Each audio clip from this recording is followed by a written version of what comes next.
Coming back. Welcome back to the show. It is our third episode for this season. We were lucky enough to have Leo King come to join us last time, and give us a lot of insights on what's coming for the WNBF, and that's always a very exciting part to our bodybuilding community.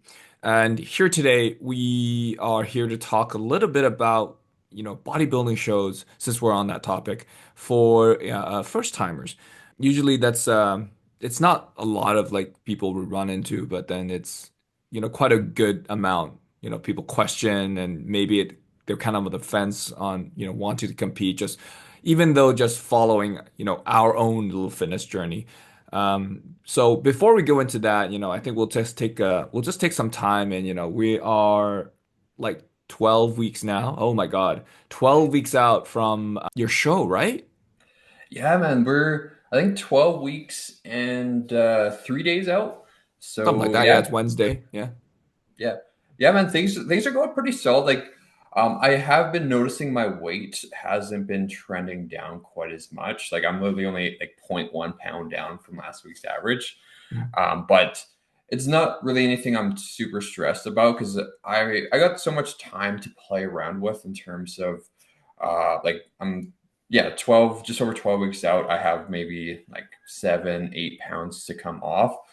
So I'm not in too much of a rush, and I do notice my physique is getting tighter and tighter, especially like in person. I know photos can sometimes mess with you. I was using the video and just doing the screenshot, and I probably should have just did like the countdown because you can see a bit more definition that way. But no, I think things have been going pretty good, man. No crazy prep symptoms so far, just a little bit more hunger towards the end of the day. I notice generally with preps, generally in a deficit, I do find like my anxiety tends to just kind of creep up one notch more than usual. I think it's just your body's just slightly stressed out because you're losing body fat, and I'm probably starting to get into those zones that are probably not quite unhealthy yet, but give it another like 2 3 weeks, I'll probably start going into more of those unhealthy body fat levels. But yeah, man, it's been pretty solid so far. Strength still in a really good position. How about you, man? How's your prep going for you? Yeah, so they probably don't know this yet. But yes, so I think it's a good opportunity for me to, tell everybody here, and maybe some of like a handful of people know that I, decided to take part in a season this year. So we've been talking about it with, Brian Miner. So people who have been following our podcast, he's came into our show, a good couple times, and, a very well-known face here on our channel. So I've worked, yeah, still working with him.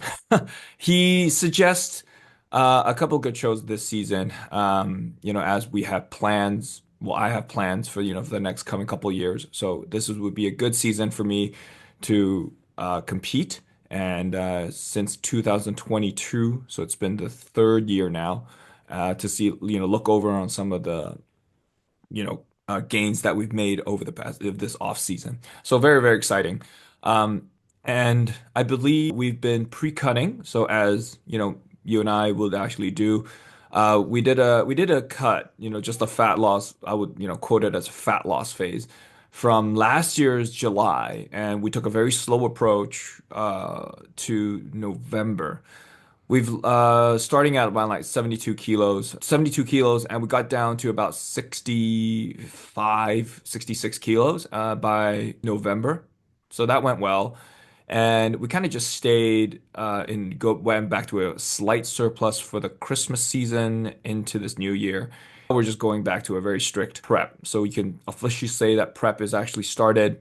I've been fluctuating for the past 2 weeks, staying at 65 to 66 kilos, not really leaning down, just like you. Not, I don't see a big shift in body weight for these 2 weeks. Probably it's just due to, you know, there's one more, meal that was snuck in. That was the Chinese New Year meals. There was, I think, one or two gatherings, and then wife's birthday's coming. But then, yeah, so considering that, I think we estimated me to be a little bit below than 62 kilos from stage.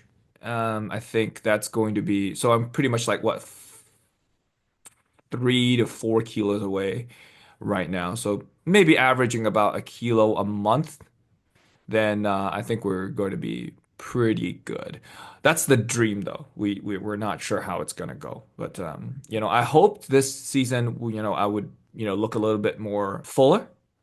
So we'll see. We'll see. Yeah, makes sense, man. Yeah, you pretty much, because you mentioned you're about 3 to 4 kilograms. So I think that's probably around almost 10 pounds or so. So you're probably around the same um, composition as me in terms of how much weight you have to lose to get to the stage. Yeah. So no, that's cool, man. Do you notice any symptoms so far with hunger or anything like that? Are you noticing any extra fatigue? Or are you pretty well feeling normal right now? Wow, that's a good question. So I did realize something. The thing I realized is I don't feel a lot of hunger. It's it's the soreness. It's actually the muscle soreness. It actually holds a little bit longer in the body. Gotcha. Uh, it's weird. It's very, very weird. Like I don't know how to explain it, but it seems to be like the first time you lift again after like a long injury, and it's so sore that it's so hard to move. It just prolongs for a little bit longer than usual. Usually, well, maybe because I was a little bit more, fatter back in the off season. So, recovery was definitely something that was much more manageable. And now, I didn't want to say anything to to Brian yet because I thought it was just me. It was just me, just getting into this new body and it's just these just adapting to this new body weight. So I didn't say anything. It was just kind of like, okay, we're going to work out. Okay, I'll just hustle through this. Yeah. I wonder if that's due to just the recovery not being quite as on point, just not getting as much food coming in. So recovery just taking is just a little bit slower from session to session. Is your volume like the same as it was last year? Are you guys doing a little bit more volume this time around? Oh, definitely more volume. So he's kind of like, so the program right now is not very different from what we did off season. It's just variations of exercises. Something a little bit more safe. We're still doing some, quite a bit of dumbbell work, very heavy dumbbell work, to the like 5 to 8 rep ranges. Yeah, okay. So we're still doing that. And, as you said, strength wise, it hasn't dropped for you.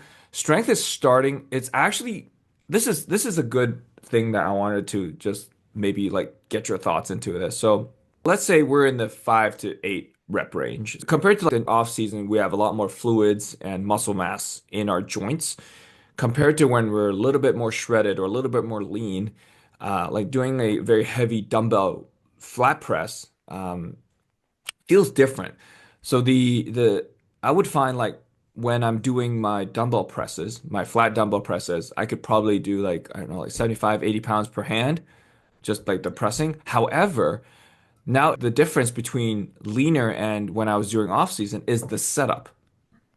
Like that Gotcha. kick to come up and that lean back is so much more difficult now. It's like I don't feel like I'm safe anymore. So, what would be your, advice on, something like this? I would say because like if you weigh less, you're probably gonna have not as much weight pulling back when you're trying to get up. So you like just from like the biomechanics of you going onto your back, there's not gonna be as much like momentum there from like your general body weight. I do notice with like benching, especially as you're getting leaner, like obviously like the fat tissue on your chest, like you're gonna be a little, there's gonna be a larger range of motion compared to like deep in the off season. It's probably not going to be too crazy for you, especially from just your last cut and the maintenance period until now. But I do notice like the range of motion in the chest movements tend to get a little bit larger too. And I'm the same way, man. Like my benching movements are usually the first ones to go or the first ones to start kind of feeling a little bit off. Um, I did notice actually on the last bit of my last training block, my bench was or like my dumbbell benching was starting to feel a little achy too. I was in more of those rep ranges in my shoulder. I was having a bit of a harder time keeping that tension through my chest and it was starting to go a little bit into that shoulder. I don't know if the scapula wasn't moving quite as well. But yeah, no, I would say, yeah, it's probably just that total body weight, and maybe like that distance is just slightly longer. Um, and if you're going to those, like, you're not going to be as fueled with like carbohydrates and glycogen, so like your muscles aren't going to be quite as full too. And like you mentioned, there's not as much fat tissue around the joints and everything. So it's probably a combination of all that, I'd say. Yeah. So maybe I'll ask you this. Would you compensate decreasing in load for this bench press to actually manage the setup, or would you hold on to the same load that you know you can actually press? So would you like keep the load or decrease the load just for the setup?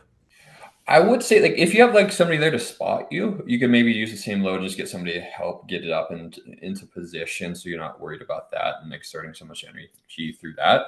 But for that, I would probably decrease the load just so you can get into a good position. You can feel that target muscle group, your chest, because that's another big thing, especially in my old preps, man. I used to really chase, like, trying to keep that strength no matter what. And then you look at the form from week to week and it's starting to get like bouncier. It's getting faster and faster. And then I noticed like my chest looked like it was shrinking because like my delt or my tricep or just the momentum was getting so involved that the actual stimulus for that muscle group, the chest, wasn't to the same degree. So I would definitely, yeah, bump down the load just a bit, just to ensure that you're still getting an adequate stimulus to the chest. That's a good point. Yeah, that's exactly also what I brought this to Brian's attention, and he actually said the same thing. I'm glad I'm not just thinking with my ego at this point. Um, but yeah, I think it's also a good segue for us to talk a little bit about me and you. We're both in a position where our body is actually changing and we're prepping. We've done this a good couple times. Even though we do have our own understanding and we have our own questions as well, on how to approach this. It's still a learning curve for both of us, even though for new bodies.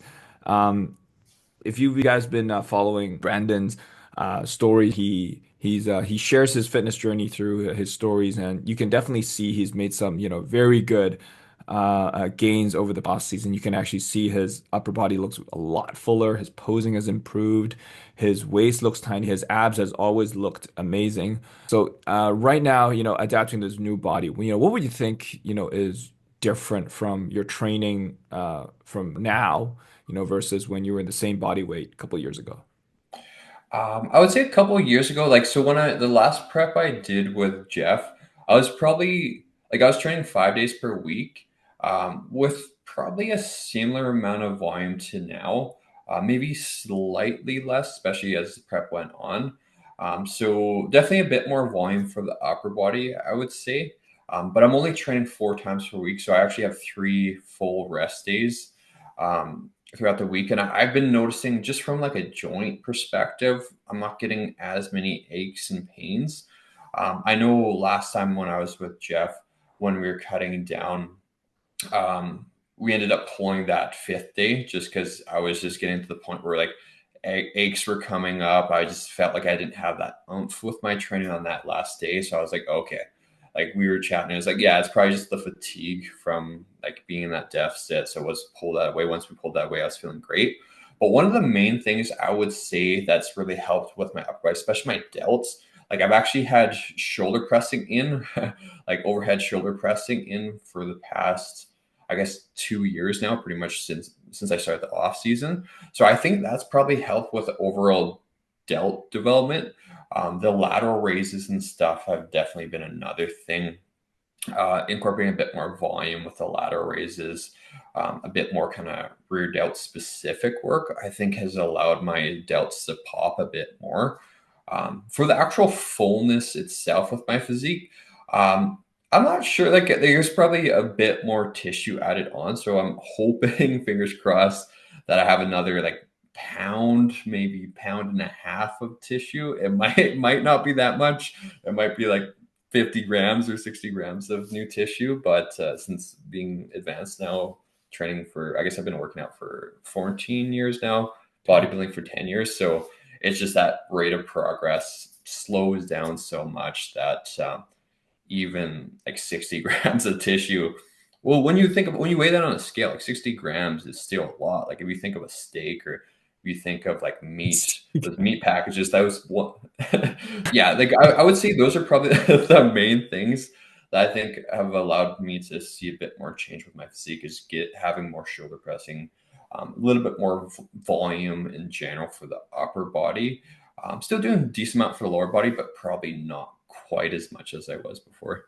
Yeah, because like you're gonna be, focusing on men's physique in this season. So I do remember you mentioned on from the first episode. We talked a little bit about although we still need a certain amount of condition, but not as, shredded or conditioned as you were to do bodybuilding or maybe even classic physique. Now we have that in the WNBF. It's going to be exciting for this first season, anyways. So yeah, still very lean and not absolutely shredded. But it actually brings me to a good question for, the reality of stage conditioning versus what people think, quote unquote, lean maybe. Lean, everybody has, quite a different variation. But I think we're on the topic of being, stage lean and being prepared for a bodybuilding show. I think we can talk a little bit about first timers, as we said in the beginning. I know you've have a little bit more first time. What would you say, how they would underestimate how lean they need to be? Yeah. So I would say like when people first come to me about competing for a bodybuilding show, essentially they first thing is they generally come to me too late and they're thinking like there's this show that's like 2 months from now. They're like, oh, like if the show's in May, they come in like February and they go like but they come like 2 months before the actual show and like, okay, I want to do the show. And they look at their body fat, like they just finished a bulk and they're like peak bulk mode. So they're oftentimes like 40 pounds above stage weight. And then I have to like wind them back, like, hey man, I'm sorry, but this is probably not going to be a realistic amount of time. So they perceive like they're usually off by like 10 to like 15, possibly 20 pounds where they believe that their stage weight should be. Like a lot of times when they come to me, they're like, oh, okay, I'm thinking my weight's probably going to be like this on stage. And realistically, I'm usually having to be like, hey, sorry, man. But like for bodybuilding, like that, probably a pretty good like beach level of conditioning. But when it comes to the stage, like when it comes to actually getting to 6 to like 8% body fat for men's physique, it's usually you have to drop like an extra 10, 15 pounds. So when a lot of first timers go to the stage, if they don't have a coach, that's usually the biggest thing is they're just like 15, 20 pounds above stage weight. And then because they're taking all these photos in like the half natty lighting where there's down lighting where you can see all these details popping out, but when they go into just like average lighting, there's nothing pretty much. They just look pretty smooth. So yeah, you would want to look like diced in just natural sunlight without the down lighting. Um, that will definitely help. But so that's pretty much my experience with like first timers. They're usually, I would say, hopping on stage around like 12%, 10% body fat. When realistically, yeah, they still have another like 3, 4, 5, 6% body fat to come off. I think you make a really good point, just going back to that you said about doing photo shoots and stuff like that. You did mention, being in men's physique for a good body fat percentage would be like what, 6% body fat-ish, give or take. And Yeah, then what would you think like the difference between like maybe a beach lean or maybe like a photo shoot lean, what would be the body fat percentage or the difference between those? Yeah, so beach lean, that's going to be generally like a 10 to 12% body fat. It's typically a weight most people can, or body fat level most people can get to without any real severe like symptoms of like prep where hunger is very elevated. Like you'll get some of that, and same with energy level. But it's something that's generally quite maintainable over the course of like a summer for beach season.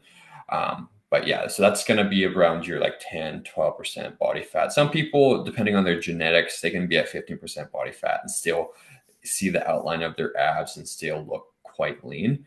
Um, but yeah, then for men's physique, that's going to be like that 6 to 8 is generally a pretty good range, and that's where you're seeing those striations. You're seeing the veins popping out everywhere in your midsection, the lines in your delts, the like striations in your triceps. So, and then when it comes to like bodybuilding, like that's where the legs need to come in. So a lot of times with men's physique, most people their upper body's just diced, but like their legs still have a decent amount of body fat to come off of. So for me personally, like my legs are always the last place to go. My quads are not too bad, but my glutes and hamstrings take quite a while. So that's where I think last year I lost fullness in my upper body trying to chase more conditioning in my legs. And I could have maybe potentially filled up a little bit more with carbs going in from the bodybuilding to men's physique, which may have helped a little bit with that. But I do believe, yeah, just a bit of fullness lost there. And so, yeah, you can generally bring a bit more of a fuller look up top if you're just focusing on men's physique rather than bodybuilding as well. You did mention about, your glutes and hamstrings are like the last to like dice out. Like, would you say that's only you, or would you say that's, a lot of competitors actually have the same issue? Um, I would say I would say the majority of competitors have the same issue. I've had worked with some athletes that just have giant legs that their glute fibers and their hamstrings are just so dominant that even in their off season you can see faint like striations there. So those kind of people, they're a little bit different just because they have so much muscle mass there. For me, like my leg development, it's okay, but it's not to the same extreme as them. So the more muscle mass you have, usually the leaner you actually look compared to like what you actually are. So if somebody has way more muscle mass in their legs compared to somebody has less muscle mass in their legs, but they're the exact same body fat percentage, the person with more muscle mass is going to look more shredded because that body fat is dispersed over a larger surface area, which will allow like more detail to pop. Whereas the other person could have the exact same body fat level, but there's not as much muscle to press out against it and as much surface area. So those are some of the differences too. Yeah. So it's actually kind of like a little challenging to actually just assess if somebody just came to you asking what body weight should I be thinking about to just step on stage? And I guess the real answer is just it depends. And then an athlete who is a first timer, and well, how would you assess, their potential body weight or potential body fat percentage? Body fat percentage, honestly, it's I would say a little bit harder to identify because we can't just rely on an in-body scale or any sort of like home scale just to make an accurate reading. But Yeah. how will we assess these kind of situations here? Fair. I think we talked about this a little bit on our first podcast, but yeah, like you can like if you have access to a DEXA scan, a lot of like colleges and universities, even there might be some places that you can just get one done for a certain price, which will be decently active. I think they're pretty well the golden standard for body fat percentage. But a lot of times it's just the eye, like so like I've seen like super shredded people. I've seen like their weight, I've seen how much muscle they have, and I find you just get an eye for it over time. You kind of just realize, okay, it's probably going to be about this range. But looking back at photos when they're at their leanest, too, is another way of seeing like, okay, like they're at this spot, this weight, they're looking this way, so they probably have another like 10, 15 pounds to come off of. So it is a little bit of a guessing game. But like once you have that eye and once you see how the physique is looking over time, then you can get a better understanding. Some people it may be a little bit more than we're thinking. With some people it may be a little bit less. Yeah, I think that also brings to another attention to the importance of checking in with them constantly. And I think conditions will vary also due tanning, lighting, and carbing up and carbing down. If time presents itself. But you like reminding back, you said like there's some individuals where you've mentioned they came to you, 8 weeks before the show day and they're at their peak of their bulk. Yeah. And apparently, that's kind of like starting prep a little bit too late. And there's just not enough time for them to diet down. But what would be your I know we talked about this back in a couple seasons, but what is a timeline that you're comfortable with? Let's say somebody is in their peak bulk. What would be like a comfortable timeline for you to work with somebody in leading into a prep? Yeah. So if somebody's like peak bulk, so if, say, for example, they're like 40, 50 pounds, so they dirty bulk and they're like 50 pounds above stage weight, that might actually look like a 9 to like a whole year month process to have a pre-prep cut, maintain for a little bit, and then go into a prep. So that might look like a full year.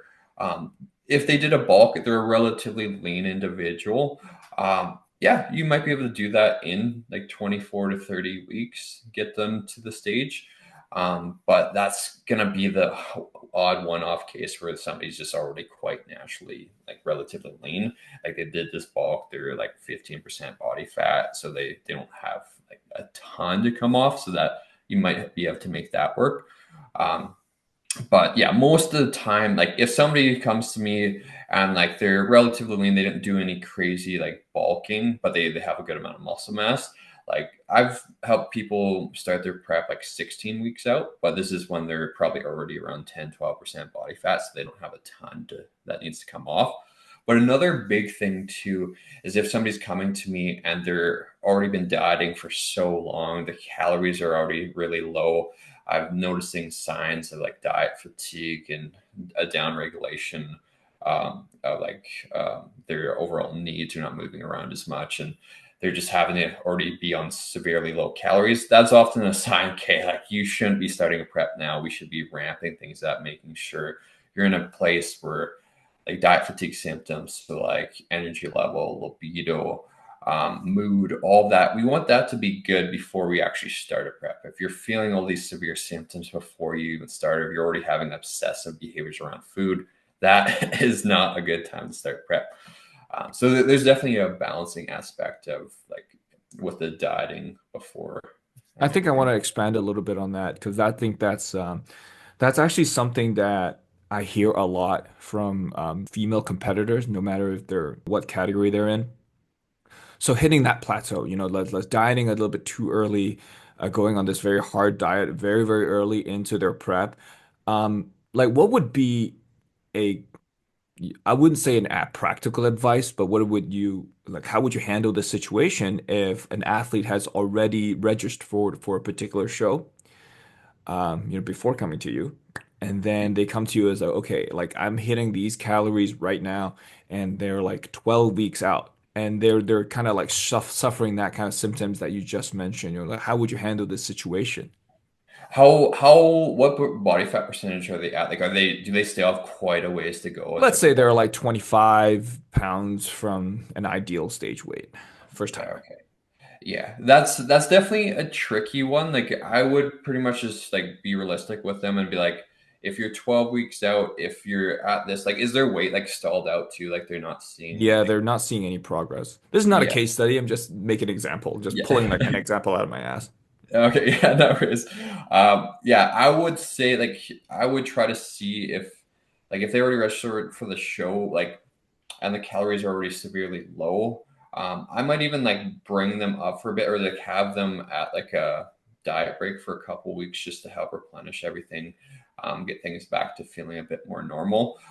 And like I would really encourage them to push for a later date show. Like I would say, um, yeah, if you're doing a show, you're 12 weeks out, like, yeah, you can go a bit more aggressive with things, but even going a bit more aggressive with things, you're probably just not going to have enough time to get really lean.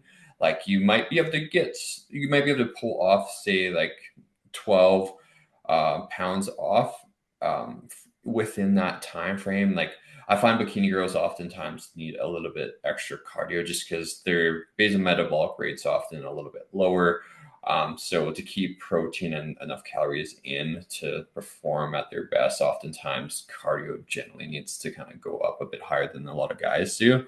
Um, but yeah, it's definitely a tricky one. Like they're realistically probably not going to be able to get to that stage lean level of leanness within that time frame. They probably need like an extra 12 weeks to get there. And like if they're already been dieting for so long, like realistically, it'd be best for them to bring their calories up for like a couple months, bring protein nice and high. See if they can just get some recomp for like a good chunk of a couple months and then go for a later show in the future.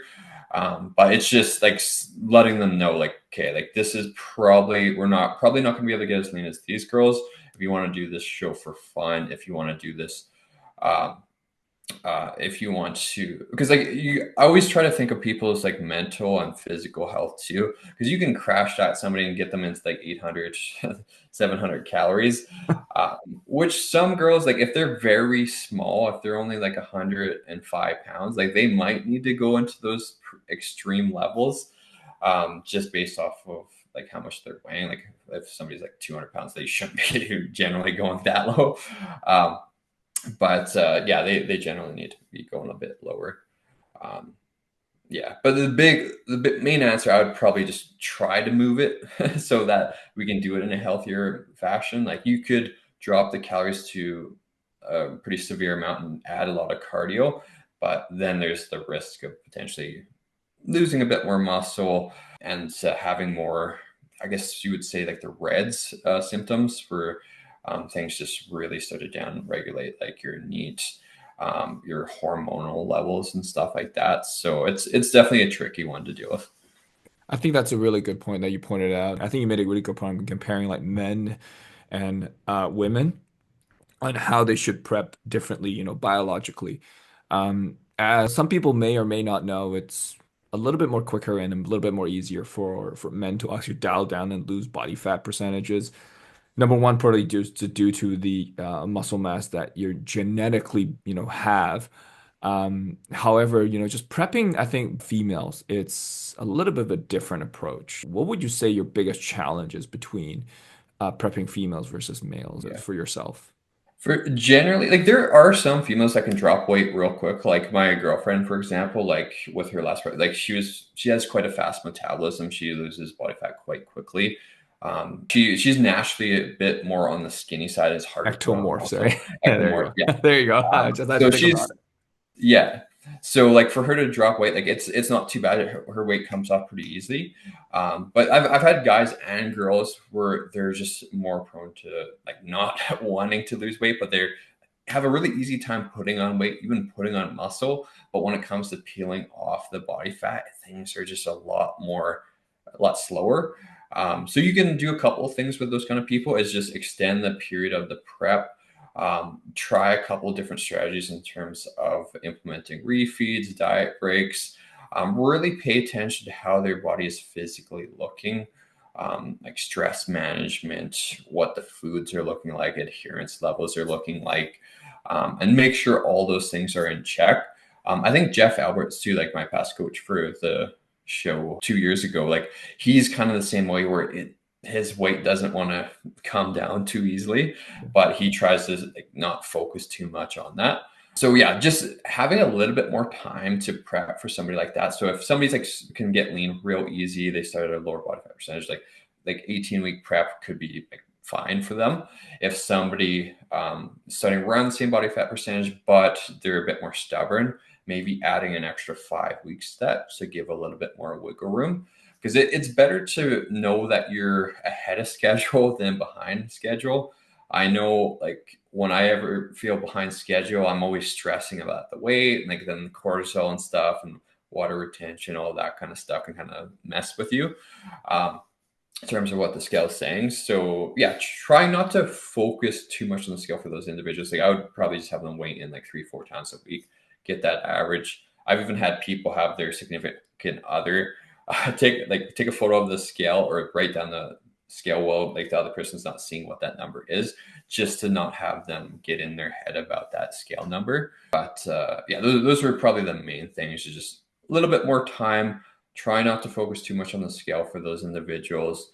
Focus more on how things are looking, and maybe even utilizing like waist measurements too, because that can be another indicator. Okay, is things actually tightening up, but the scale is not showing it?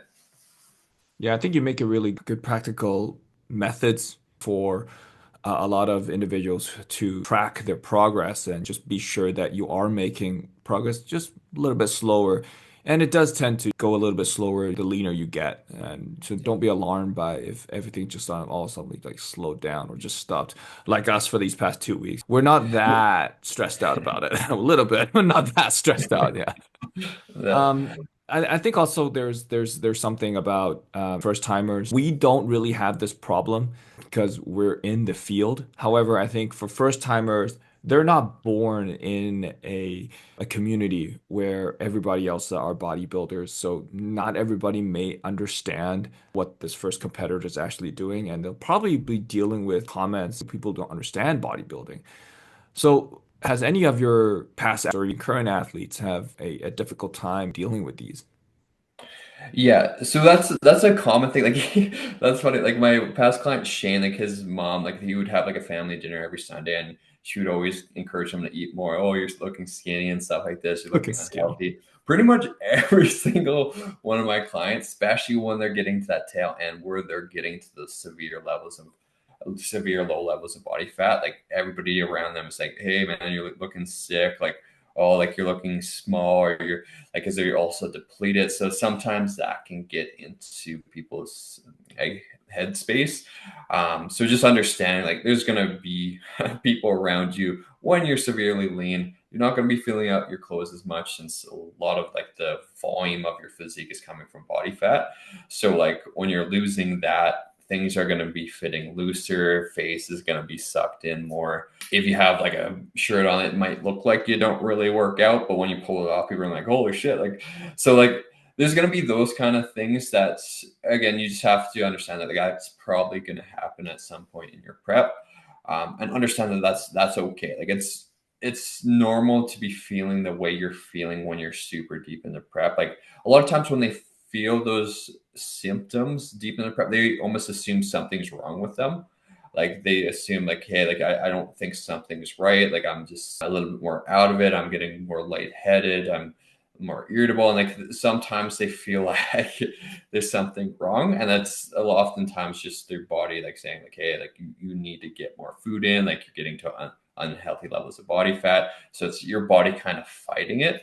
So just allowing and accepting that state that like, no, you're not going to die. You're not going to starve to death. So your body's going to eat up protein for fuel. If you're like getting on the edge of dying, it's like you're still getting plenty of food and you're just kind of going in a gradual pace. So like a lot of people just get, I would say like people get worried for them and then they start getting worried about themselves.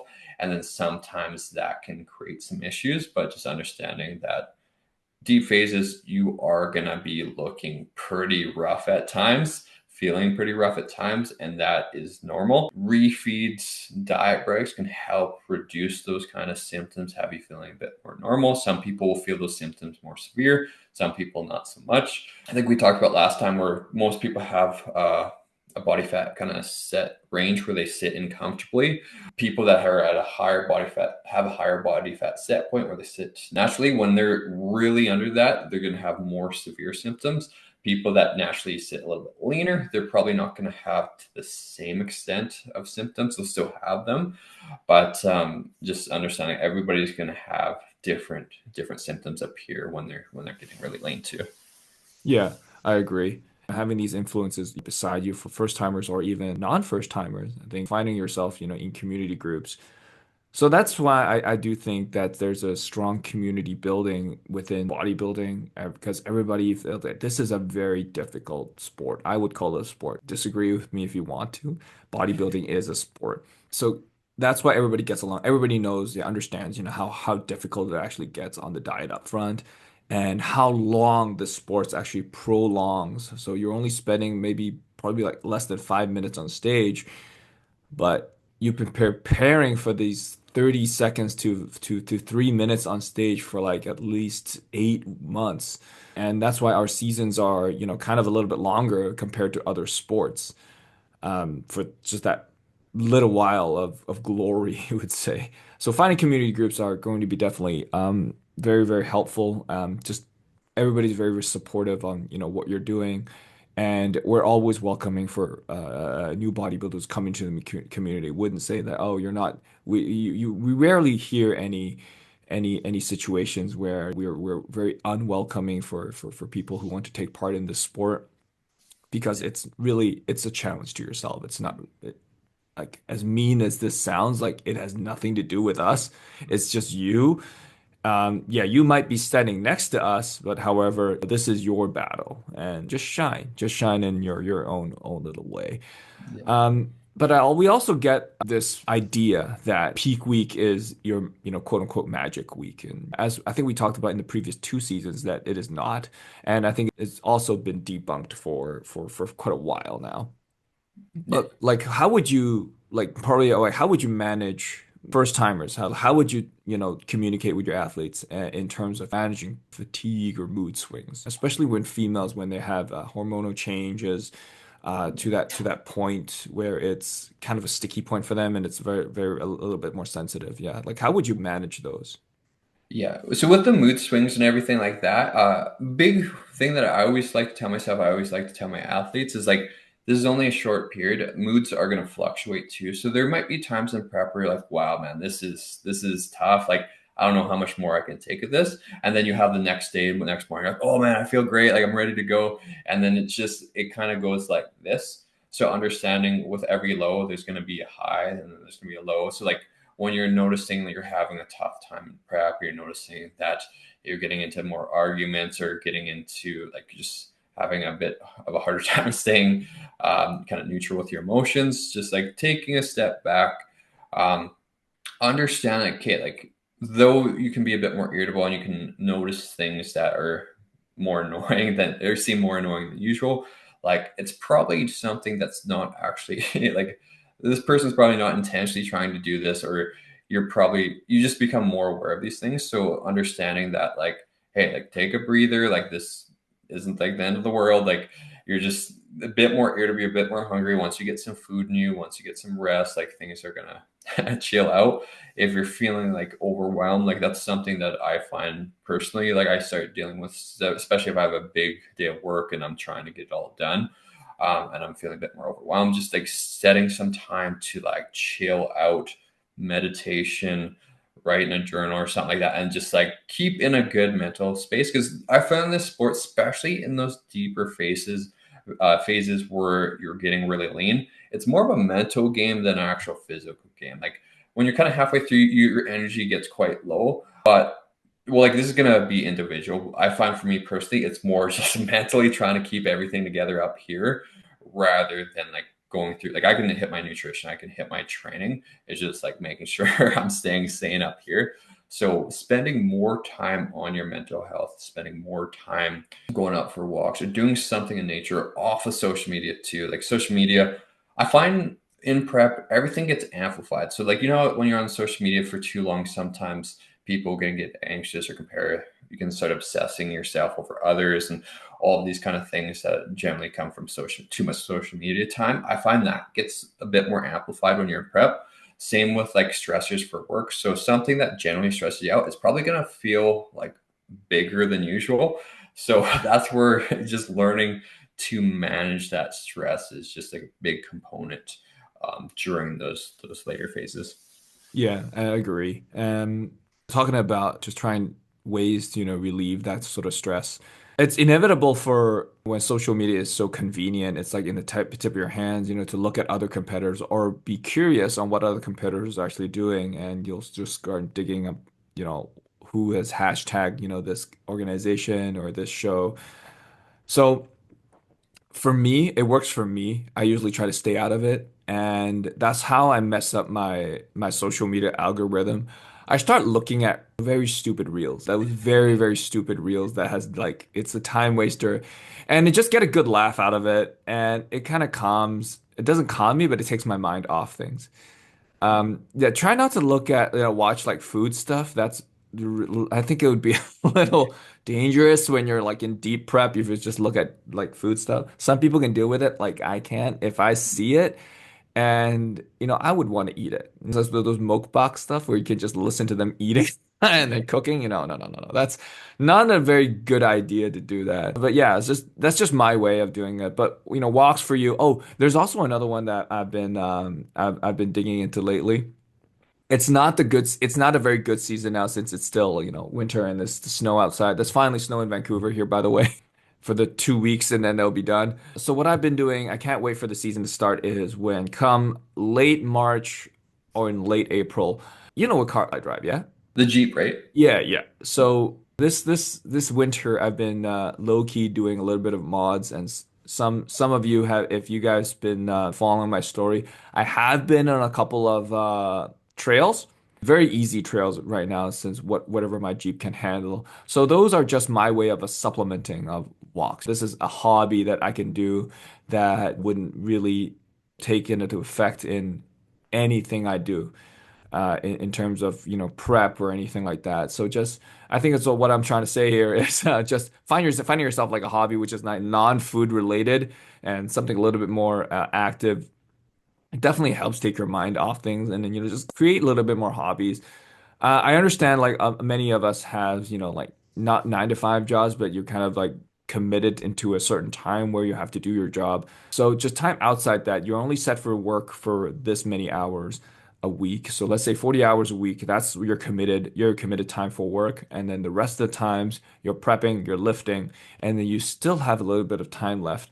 So find yourself a good hobby to do, like as during prep, yes, we encourage, higher activity levels to actually help the energy output versus input. But, let's try not to find a sport that you can easily injure yourself. Like in this season, snowboarding or sneak skiing, these kind of sports are a higher risk for injury. If you're injured and you're hurt yourself in one of those more delicate joints like your wrist and those, and it will affect your lifting, and that all goes downhill from there. 5 years ago, like when I did the prep got canceled due to COVID, but I actually got a concussion snowboarding, so I had to stop. So like yeah, like those kind of sports, like you can do them. I've had clients that do them, but it's just you just gotta understand like yeah, like, there is a potential for getting injured. If that is part of your major hobby or something you really enjoy and it's worth the risk to you, go for it. It's just yeah, finding that fine balance because yeah, that can definitely throw off your prep. But yeah, having that environment with friends that are doing similar things that aren't so focused on partying and drinking and like consuming a lot of food, like trying to have that is a huge thing. Night routine and morning routine can definitely help manage like stress and sleep. I do notice for me personally, quite a few of my clients too strep sleep generally gets less and less throughout prep. So if you can manage like your nighttime routine, make sure you're winding down and get like a good solid 8 hours of sleep, you'll feel so much better than on days where you're only getting like 4 or 5 hours of sleep. Because like that's one thing I really messed up last prep is I would sleep like 5 hours. And I'm like, fuck it, I'm just gonna get up, go to the gym at like 4 in the morning, get my workout and come back. But I realistically should have just stayed in bed, tried to get another 3 hours sleep, even though my brain was like wired. So making sure that you're prioritizing rest. Yeah, is there anything else you wanted to add to it? No, I think that's everything, man. Yeah. Yeah, I think it's a quite a bit of information for first timers to absorb, and we also took a little bit of time for you guys to listen, for us to ramble about our lives. But yeah, so this closes out our third episode. I hope you found these information useful, and of course, if anything, just feel free to leave us a comment down below, or even watch it on our Instagram as well. So you can follow us individually. Of course, follow us on Lifting Nerds Podcast on Instagram and YouTube. We will be going through comments and maybe suggestions in all the comments platforms, so you can find us there. And until next time, we'll see you again soon. Thanks.